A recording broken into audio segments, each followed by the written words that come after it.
Depois de ficar 10 anos longe dos 5 filhos e ter trabalhado muito em São Paulo para conseguir buscar todos eles, a mãe do Gerson ainda teve que lutar muito para ter os filhos de volta. Os tios do Gerson, eles não queriam abrir mão, não queriam entregar o Gerson de volta não. Quer dizer, na verdade não era ele, né, que os tios queriam, né? Mas queriam o serviço que ele fazia no sítio, com a enxada, ainda criança. Olha isso. Finalmente, depois de quase uma década, Laura conseguiu ter condições de reunir os filhos novamente. Mas não foi tão fácil assim, não. Nesse momento, começava uma nova luta. Uma vez minha mãe foi embora, eles apanharam. Por quê? Porque falaram para a mãe que queria ir embora, porque eles tinham apanhado. A escola, o estômago vazio, podiam esperar. Só o que não demorava a chegar.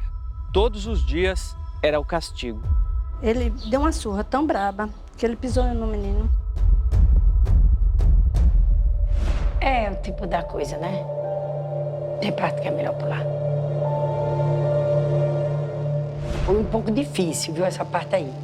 Porque eu cheguei em um dos meus irmãos e disse que eu ia levar. Os meus irmãos não aceitou. Eles não queriam mais me entregar. Deu muito trabalho para tirar. Ele achava assim que a Laura ainda não estava pronta para assumir eles, né? Mãe disse, eu vou levar eles, depois eu trago. Aí, no outro dia ela passou, foi lá buscar, no outro dia já viajou com eles para São Paulo. Eu vim pegar vocês para passear e daí levou.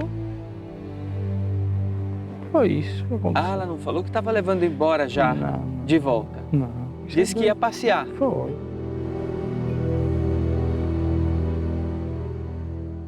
Finalmente, você deixou a casa dos seus tios. Foi um alívio para você quando isso aconteceu? Olha, acho que foi o melhor presente que eu ganhei da minha vida. Você viu que a sua mãe quis até pular essa parte das surras que você levava? É porque assim, a mãe ela procurou sempre defender, porque é irmão dela, ajudou de certa forma também, porque não tinha para com quem deixar, terminou deixando com ele, né, Rodrigo? Então, ela como irmã, ela não concordava com isso, né? Não queria ver os filhos sofrendo. Exatamente. Mas essa mãe, mais uma vez, foi corajosa. Depois de tudo que ela passou, ficou na UTI. Então, olha, tomou um tiro do marido, mas ela foi lá para buscar os filhos. E olha, mesmo com toda essa luta dessa família, o que essa mãe fez foi incrível. Porque a fuga da dona Laura com os filhos para São Paulo também não foi fácil, não. Porque ela foi lá, tudo bem, falou que ia levar os filhos para passear, só que, e aí? Ela não tinha dinheiro para pagar passagem para todo mundo, para todos os filhos. E aí, sabe o que aconteceu? Esse cara aqui, quantos anos você tinha quando aconteceu isso? 12, quando você saiu de lá? 12 anos? Quando a gente saiu de lá, eu estava com 12 anos. 12 anos. Pois é, com 12 anos, ele teve que vir escondido para São Paulo, no bagageiro do ônibus. Olha isso, porque a mãe não tinha dinheiro para pagar passagem. Ele ficou 2 dias e meio escondido dentro do bagageiro do ônibus. Olha o que esse cara passou, ele tinha 12 anos nessa época, vamos ver. A tarefa de recuperar os filhos não foi nada fácil, mas Laura conseguiu. Agora, mais um desafio se colocava no caminho. Como levar as crianças sem ter o dinheiro suficiente para as passagens? Só tinha dinheiro para mim e mais um filho. Mas ele já era outro, aí não dá. A minha avó, ela não tinha condição de pagar passagem para todos eles, né? Todos os irmãos. E ele veio com as malas. Veio com as malas. Porão do ônibus. Sim. 2 dias e meio viajando dentro do bagageiro de um ônibus. Mas qualquer sacrifício valeria a pena para aquele garoto que tinha como maior sonho viver novamente junto da mãe e dos irmãos. E ele passou esse tempo todo na mala do ônibus? Mala, Subia, descia quietinho, e subia quietinho. E ninguém percebia. Como é que ficou o coração dos irmãos quando eles se juntaram novamente? Ah, nossa, maior felicidade. A gente se uniu muito, né? Mas recomeço é recomeço e traz as suas dificuldades. Desta vez, em São Paulo. Foi muito difícil, ele sofreu muito e ele sempre procurou ajudar a mãe. Foi quando Dona Laura decidiu que todos iriam se mudar para Salvador, a capital da Bahia. Mas desta vez, ninguém mais ia se separar. Vamos morar em Salvador. Aí vem todo mundo para Salvador. Mais unidos do que nunca, Gerson e seus irmãos não mediam esforços para ajudar em casa. E Gerson era pequeno, não era grande não, era pequeno. Mas aí juntou ele mais esse outro irmão e foram vender gelinho na praia. E teve uma vez que nós os três desceu do trem e começou a subir a serra em plataforma sentido Rio Sena. Aí veio vários rapazes, assim, adolescentes, né? Assim, com aparência realmente nada boa. Aí disse, ó, todo mundo aqui vai chupar picolé. Aí a gente sem maldade, né? Ó, agora a gente vai vender bastante. Aí todo mundo chupou picolé. Aí ninguém pagava. Disse, olha, agora vai ser, chama espeto. Tá? Chama espeto a expressão, né? Entre aspas, quer dizer que ninguém ia pagar. Aí eu fui reclamar e quebrou as caixas. E foi difícil para nós, porque a gente ainda era muita gente, a gente ainda apanhou. Foram 8 anos em Salvador e a luta rendeu frutos. Aí quando a gente começou a ter mais condições, aí a mãe conseguiu alugar os pontos e começou a colocar cada um para trabalhar, né? Quando a vida parecia ter se estabilizado, o lançamento de um plano econômico do governo pegou Dona Laura de surpresa. Ela perdeu tudo o que tinha, voltou para São Paulo e mais uma vez aquela história lá do início se repetia. Chegamos a morar na rua. Debaixo da ponte, literalmente, a senhora morou. Literalmente.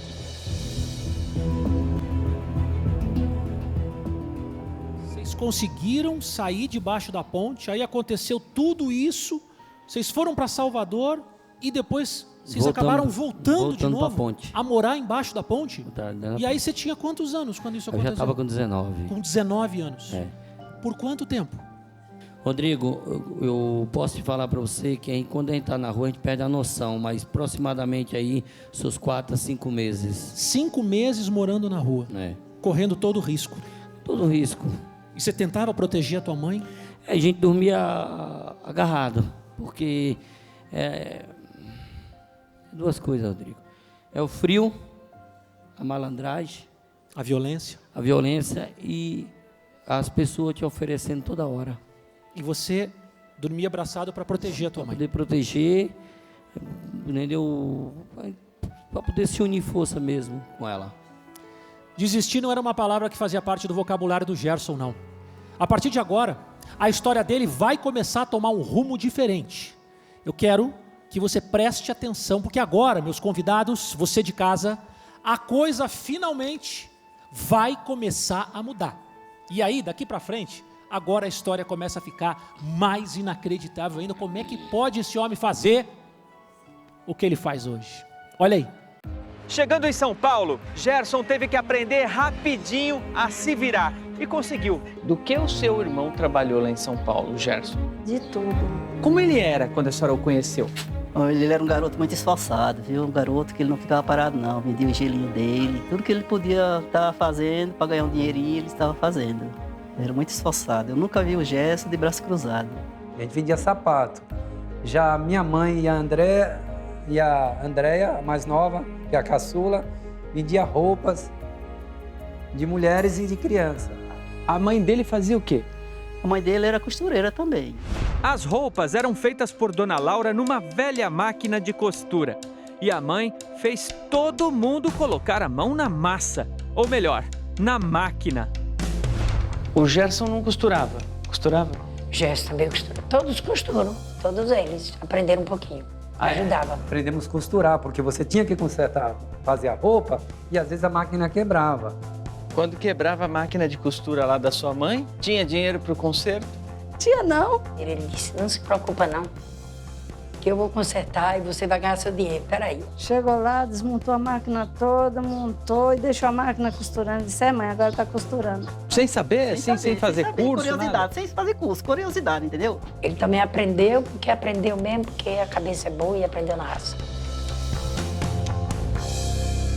Eu acho que agora vieram boas dicas. Hein, gente? Agora, Finalmente, Melhorou. agora a coisa começou a melhorar. Depois do que vocês ouviram, o que chamou mais atenção? Olha, ele começou a costurar, quando quebrava a máquina, ele arrumava a máquina. E agora? Já deu para ter uma ideia? Melhorou? Piorou? Deu alguma dica, né? Difícil tá ainda, viu? Você sempre foi bom de fazer coisas manuais? Sempre. Sempre foi bom.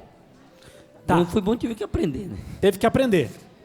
E hoje, assim, você continua, como é que eu vou dizer, para não se entregar, a sua profissão hoje tem a ver com coisas, assim, manuais?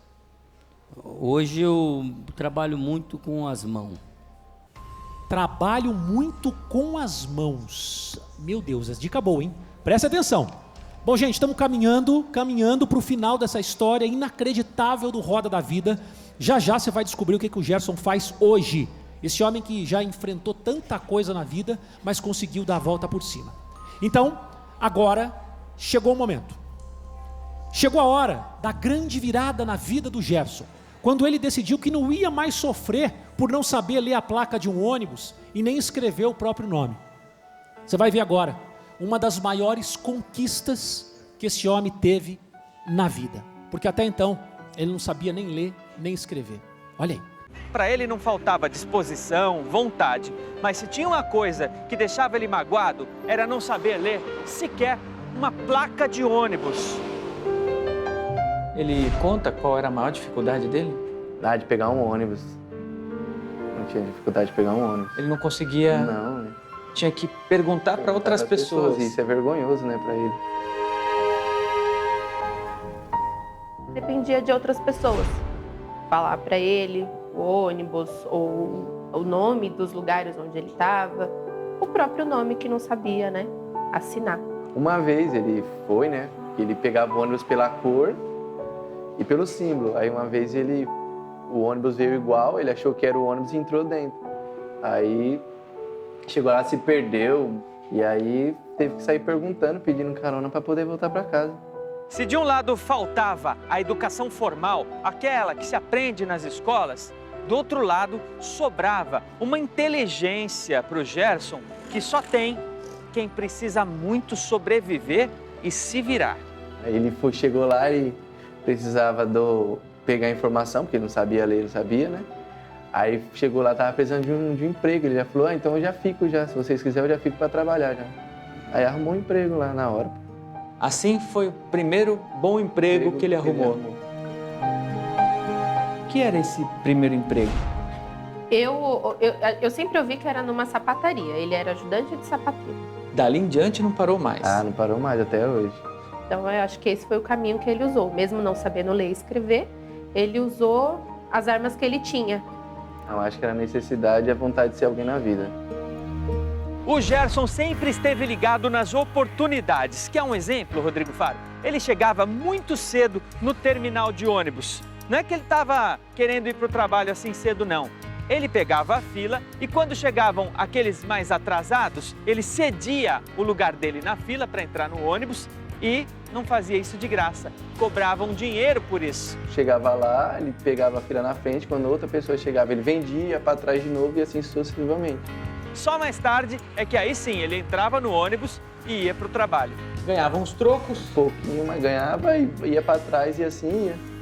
Só que aí tinha uma hora que ele tinha que subir no ônibus, né? Senão ia chegar atrasado no trabalho. Gerson queria mais e decidiu começar a frequentar a escola. Aí ele foi estudar, né?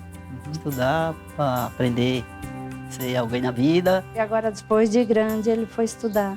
Como foi quando seu pai começou a saber o que estava escrito num papel, numa placa? Chegou a chorar, né? A sensação é só o que ele viveu ali, sabe? A dificuldade que passou para saber, né? Você chegou a ver isso? Cheguei a ver. Ele lendo, a pessoa ler, se emocionar. Não foi fácil, porque aprender a ler e escrever mais velho é muito difícil. Acho que uma das maiores conquistas. E ele parou por aí? Não. Sempre quer mais? Sempre quer mais, até hoje. Hoje é uma lição para qualquer cidadão brasileiro. Como a senhora vê essa curiosidade dele? Olha, futuramente eu sabia que ele ia vencer na vida, porque ele era uma pessoa muito inteligente. Você fica emocionado quando você lembra do dia que você chorou, quando você aprendeu a ler e escrever? Eu comecei a nascer, porque quem não tem estudo é igual um animal na roça. Ele é tocado pelos outros. A gente que não tem estudo é muito difícil. E quem não tem estudo, Rodrigo, tem vergonha de falar. Hoje eu não tenho mais essa vergonha, porque eu quero simplesmente passar para as pessoas que nada é difícil. A vida fica difícil quando você quer que ela torne difícil. Você aprendeu a ler e escrever com quantos anos, Gerson? Com 21 anos. 21 anos? 21 anos. Aí, e hoje a profissão dele, o que ele faz, você não vai acreditar. Você não vai acreditar. Como é que será que o Gerson rodou a roda da vida dele?